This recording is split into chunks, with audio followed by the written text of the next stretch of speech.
motivational message for you ng iyong inner self, no? What is, no? Um, na kailangan yung marinig, no? Mga Capricorn natin, right? No? Tingnan natin. So, simple, no? You rock, no? Sabi dito ng iyong inner self, no? Mga Capricorn, no? Parang astig, no? Something like that, no? Whatever you are doing right now, no? Whatever you do, whatever you did, no? Astig, you rock, no?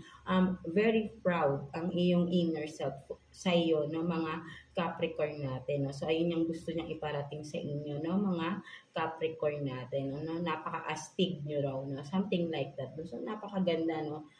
Napakagaan ng vibe, no? Something like that, right? No? Whatever you are doing, no? Whatever you are doing, whatever you did, no? Something, Capricorn is you rock, no? Napaka-astig, no? You are astig, no? Something like that, no? So what else? Tingnan naman natin, no? Person on your mind, no? Let's see, no? Uh, sino ba ang person na you are dealing with, no? Mga Capricorn natin. Let's see. Kuha tayo ng 3 cards for you, Capricorn.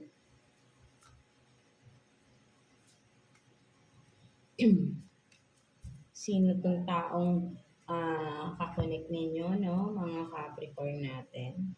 So, you have this, no? White clothing, tribal, and then white American. No, so for some of you, maybe you are dealing with a foreigner, no? Yeah. Or maybe has a white skin lang, no? Or vice versa, no?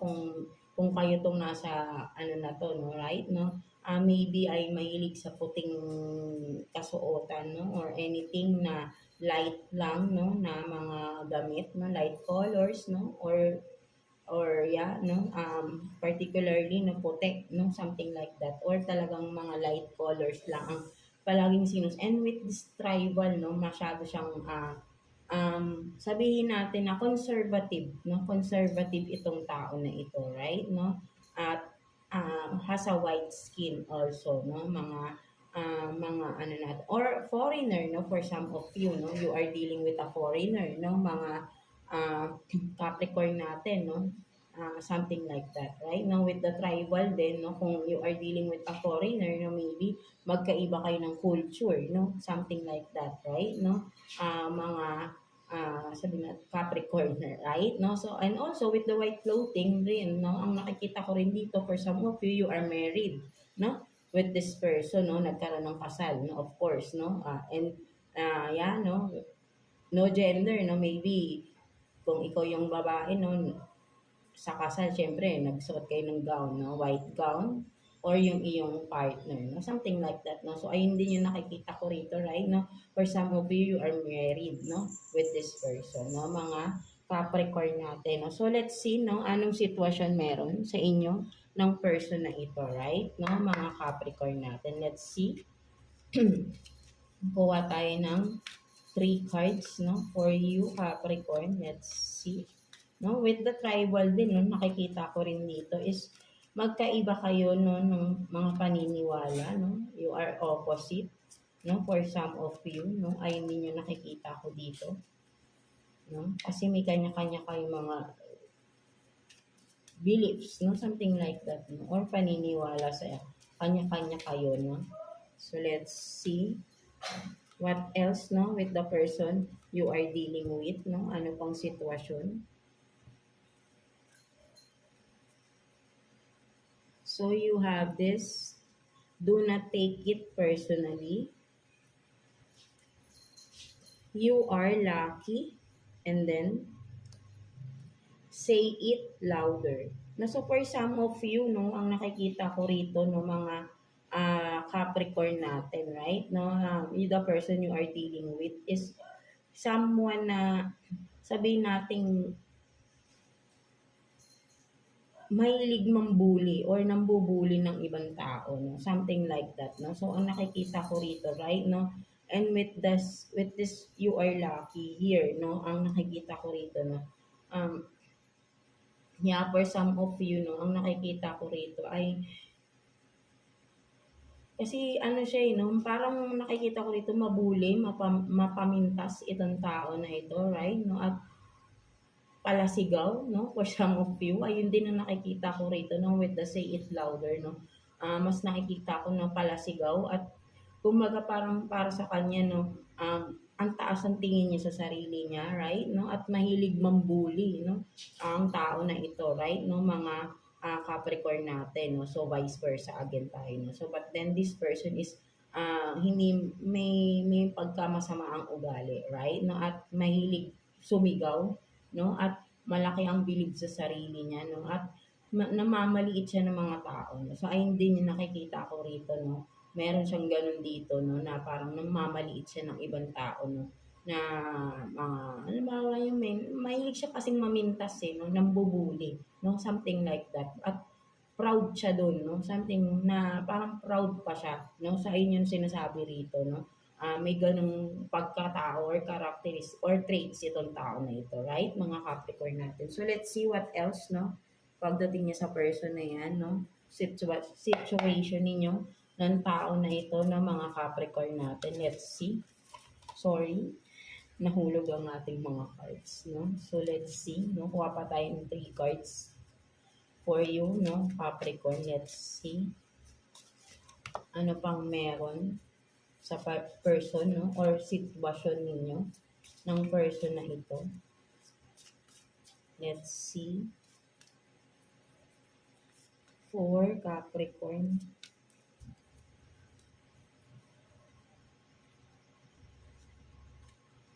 So you have this, no, 4 of Wands, no, na nakaganyan.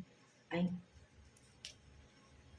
you have this 8 of Swords, no, 8 of Swords, 4 of Wands, and then 3 of Cups. No, so for some of you talaga, no, nakikita ko dito, no, married kayo ng tao na ito, no, Capricorn, right? And you are being stuck with this relationship, no? For some of you, right? No, you are being stuck, no, with the 8 of Swords here, right? No, kumbaga, ano, yan nga, no, you are feeling trapped, no, parang nowhere to get out, no, of the situation. And then with the 3 of Cups here, no, nakikita ko rito is nagkaroon ng betrayal, cheating, no, for some of you, right, no? Dinala ka sa third party, no, for some of you, at nagulo ang inyong married life, no, marriage, no, something like that. And but then you are being stuck here, no? Ang nakikita ko rito, no, with the 8 of Swords, no, for some of you, you are being abused. That's why, no, parang merong takot, right, no? Kumbaga nakatali ka rito, right, no? May takot, that's why hindi ka makaalis, right? Maybe for some of you, may pambabanta pa, no? May abusive dito na energy, no? For some of you, no, this person is abusive, no? Something like that, right? No, hindi niya iniisip yung, sabi ko nga, di ba, ano siya, no?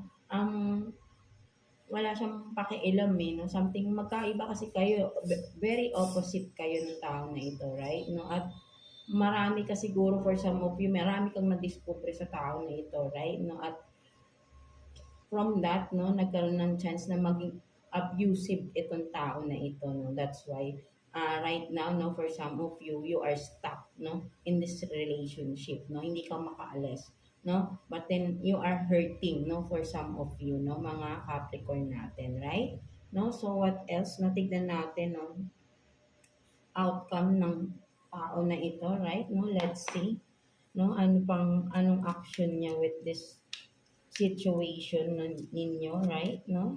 Maraming mga kung ano-anong nangyari for some of you, right, naapektuhan, 'no, for some of you ang inyong marriage, 'no, and of course, 'no, kung may family na, right, 'no, and with the 8 of Swords nga, sabi ko nga, you are feeling stuck, 'no, feeling trapped ka sa sitwasyon, 'no, for some of you, or kaya maybe talagang kinokontrol ka pa ng tao na ito, right, 'no, ayaw niyang magsasalita ka, right, 'no, may gano'n din, right, 'no, para huwag kang magsabi ng mga nangyayari sa inyo, 'no, something like that, 'no. So what else? Future ng, sabihin natin, 'no, anong, future action pa nitong tao na ito, 'no, sa relationship ninyo. So you have this, no, 10 of Pentacles in reverse.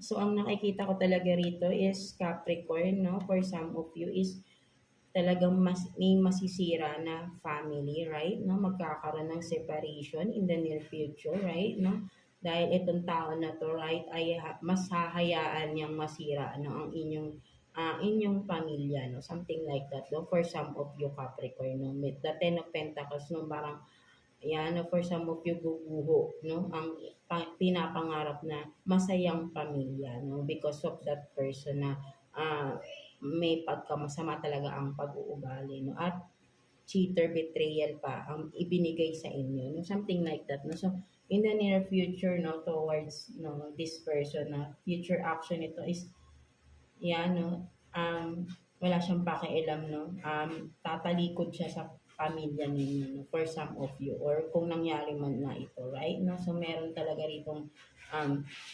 tumalikod or tatalikod ang pamilya niya, no, ng kanyang pamilya, no, iiwanan, no, ang kanyang pamilya, right, or masisira ang pamilya, no, for some of you, no, because of yan, no, mga issues, no, ng tao na ito, no, talagang malaki yung effect, no, kasi yan, no, kasi nga hindi maganda, no, abusive, no, cheater, no, itong tao na ito, mang mapamintas pa, masama ugali, no, for some of you, Capricorn, right, no, so let's see what's the message advice naman sa'yo ni universe, no, mga Capricorn natin, let's see, no, tingnan natin.